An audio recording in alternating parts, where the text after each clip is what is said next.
What's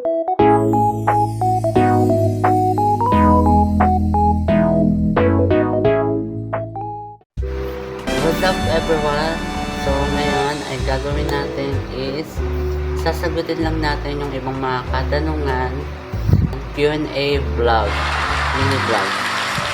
Actually itong mga nakaraan sobrang boring talaga dahil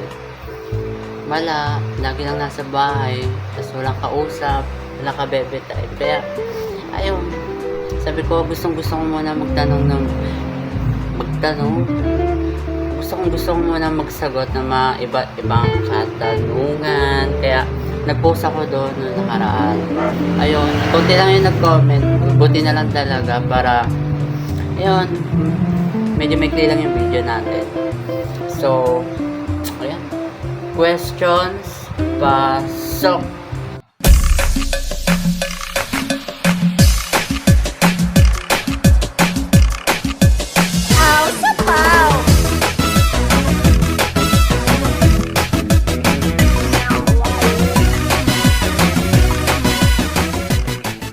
So, dito ko na lang pala nilagay yung mga tanong. Ito ko na lang nilagay sa maliit na garapon yung mga katanungan. Siyempre, pinag-effortan ko talaga yan. Sinulat ko pa yan sa papel. Actually, 7 lang naman yung tanong na to kasi hindi ko alam kung hindi ba nila nakita yung post ko o ayaw lang talaga nila mag-comment.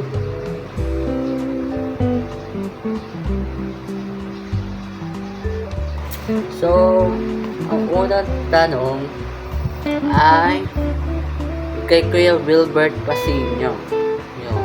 So, ang tanong niya, kung si Tanggol ang pumatay kay Darna, ano ang kaso ni Doraemon?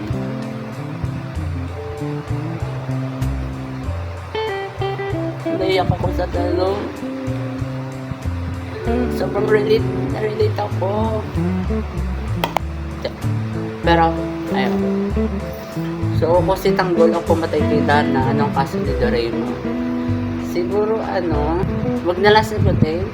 Ano ka na problema eh. Hindi. Siguro, wala namang kaso sa Doraemon talaga. Siguro, problema na yun ni Tanggol.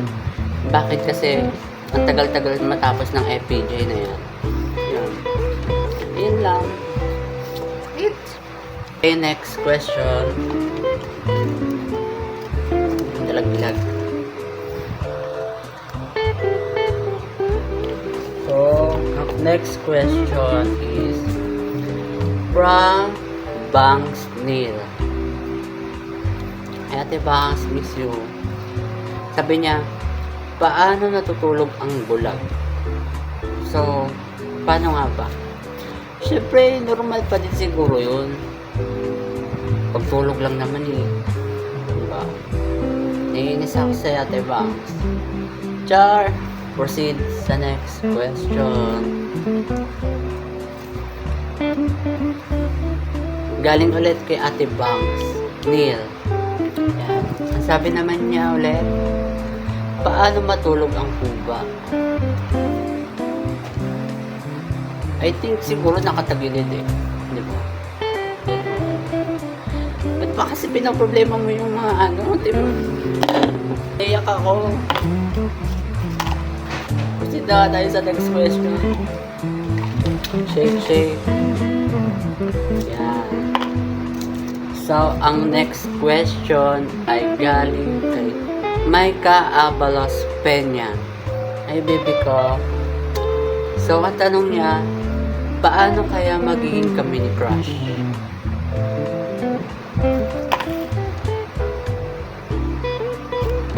Naiyak ako. Kasi di ko rin masagot yan eh. Di ko rin kasi kaya sagutin.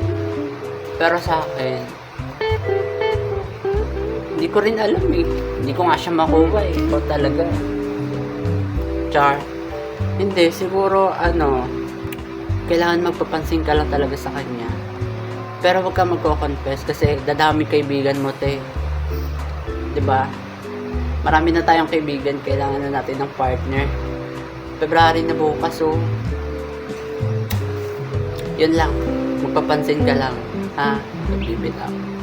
So, next question. Next question.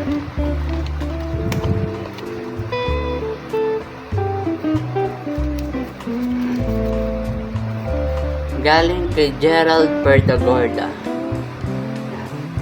Sabi niya, kung ang Tagalog ng goat ay kambing, bakit ganon si balimbing?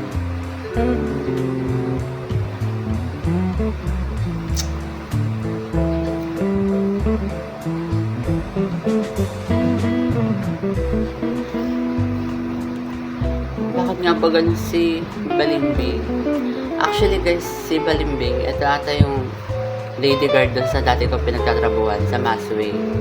So, bakit nga ba ganon si Ma'am Balimbing? Ba't sa akin mo tinanong to? Char. Hindi siya, ganon si Balimbing kasi nga maganda siya. Ha? Ano daw? Next question na. So, may last two pa. Yeah.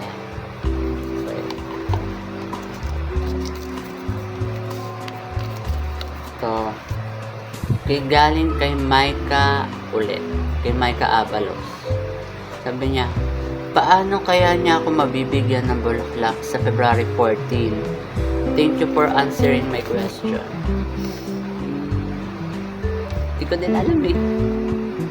Siguro, bantaan mo siya, pagising niya, tutukan mo siya ng ganun.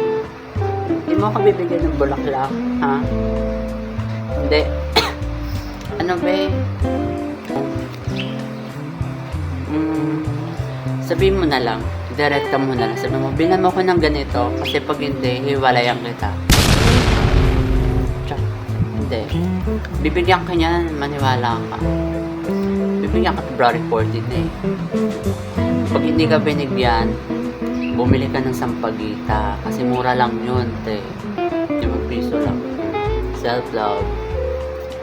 Okay. So, the last question. Ang ngipin ko. Last question.